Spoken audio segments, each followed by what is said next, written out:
Happy Monday. ഇപ്പോൾ എല്ലാവരും സുഖമായിരിക്കുന്നല്ലോ അല്ലേ? മഴയൊന്ന് മാറി, ഇതാ നല്ല കാറ്റുണ്ട് കേട്ടോ. അങ്ങനെ മഴ മാറിയ നേരം വീടിന് പുറത്തേക്കൊന്ന് ഇറങ്ങിയതാണ്. പ്രകൃതി നമ്മളെ എല്ലാ അർത്ഥത്തിലും വരവേൽക്കുന്നു. എന്താ സുഖം അല്ലേ? നമ്മുടെ കാഴ്ചകൾ മനോഹരമാക്കുന്നു, കേൾവി സംഗീതമാക്കുന്നു. അങ്ങനെ പ്രകൃതി എല്ലാ അർത്ഥത്തിലും ഒരുങ്ങി നിൽക്കുന്നു.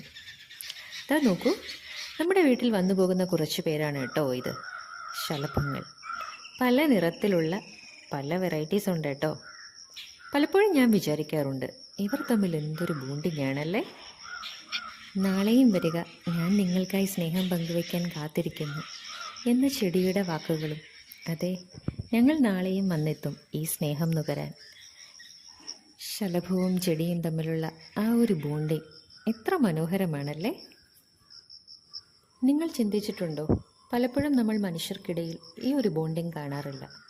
എന്തിനു പറയാം, ഒരു വീട്ടിൽ താമസിക്കുന്നവർക്കിടയിൽ പോലും ഈ ഒരു സ്ട്രോങ് ബോണ്ടിൽ കാണുന്നില്ല. സ്നേഹം എന്നത് പങ്കുവയ്ക്കാനുള്ളതാണ്, അത് പ്രകടിപ്പിക്കാനുള്ളതാണ്. ഞാൻ സ്നേഹം കൊടുക്കില്ല എന്ന മട്ടിലുള്ള ചിലരുണ്ട്. എന്താണോ എന്തോ ആ ചിന്തയിലുള്ള കർക്കശക്കാരോടൊന്ന് പറയട്ടെ, നിങ്ങൾ കൊടുക്കാത്ത സ്നേഹം നിങ്ങൾ തിരിച്ചും അർഹിക്കുന്നില്ല.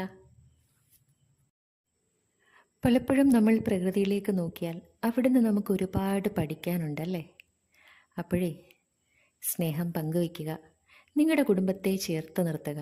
കൂടുമ്പോൾ ഇമ്പമുള്ളതാവണം കുടുംബം, അവിടെ സന്തോഷവും സ്നേഹവും ഉണ്ടാവണം. സ്നേഹം പങ്കുവയ്ക്കുക, ജീവിതം സുഖകരവും സന്തോഷകരവുമാക്കുക. ജീവിതം ഒരിക്കൽ മാത്രമേ ഉള്ളൂ, അതെപ്പോഴും ഓർക്കുക.